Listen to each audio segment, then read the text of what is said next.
dan paslon untuk meningkatkan kesejahteraan serta kompetensi guru dan dosen. Waktu Bapak 2 menit dimulai saat Bapak berbicara. Terima kasih. Ketika kita berbicara tentang mencerdaskan kehidupan bangsa, maka pendidik menjadi kuncinya. Kita ingin pendidik bisa mendidik anak-anak kita. Karena itu kita harus bertanggung jawab dengan penuh atas kesejahteraan pendidiknya, agar dia bisa konsentrasi mendidik anak-anak kita. Prinsip itu harus dipegang oleh seluruh penanggung jawab kebijakan di seluruh Indonesia. Kalau kita punya pegangan itu, maka terjemahannya mudah. Terjemahannya ada pertanyaan, apakah tenaga pendidik di tempat Anda bertanggung jawab sudah mendapatkan penghasilan yang adil, penghasilan yang setara. Jadi masalah-masalah yang kita miliki sekarang, misalnya ada puluhan ribu guru honorer belum diangkat jadi guru P3K, ada 1,6 juta guru belum tersertifikasi, lalu beban administrasi, itu semua bisa diselesaikan dengan prinsip tadi, bahwa kita harus bertanggung jawab atas kesejahteraan pendidiknya. Jadi program yang menurut saya harus dikerjakan, kita akan rencana kerjakan, adalah percepatan sertifikasi guru, pengangkatan 700.000 guru honorer menjadi guru P3K, kemudian beasiswa untuk anak guru dan anak dosen serta anak tenaga kependidikan. Jangan sampai mereka mendidik ratusan anak tapi anaknya tidak pernah bisa menyelesaikan pendidikan sampai tuntas. Kemudian penghargaan dan tunjangan bagi dosen dan peneliti yang berbasis pada kinerja. Dan yang tidak kalah penting adalah mengurangi beban administrasi. Dosen beban administrasinya luar biasa besar. Dosen itu mengajar, meneliti, maupun pengabdian masyarakat, tapi jangan diberikan beban administrasi yang terlalu besar. Jadi prinsipnya ada nilainya dulu yang kita pegang, kemudian ada turunan teknisnya, teknokrasi yang tadi saya sampaikan, dan kemudian bebaskan dari beban-beban yang tidak perlu. Demikian jawaban kami. Terima kasih.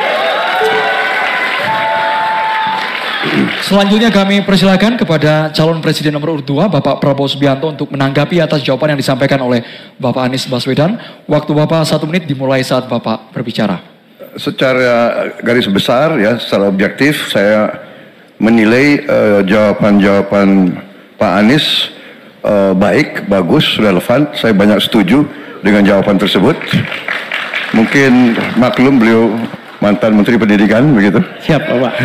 Tapi enggak, saya sangat sependapat. Saya mau nambahkan bahwa kita harus mengaudit, mengkaji sekarang sistem kita ini baik atau tidak.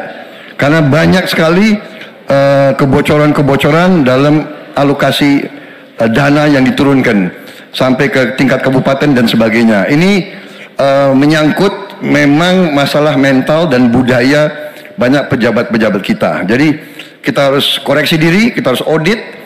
Dan di mana masalah sistemik yang kurang baik harus kita perbaiki.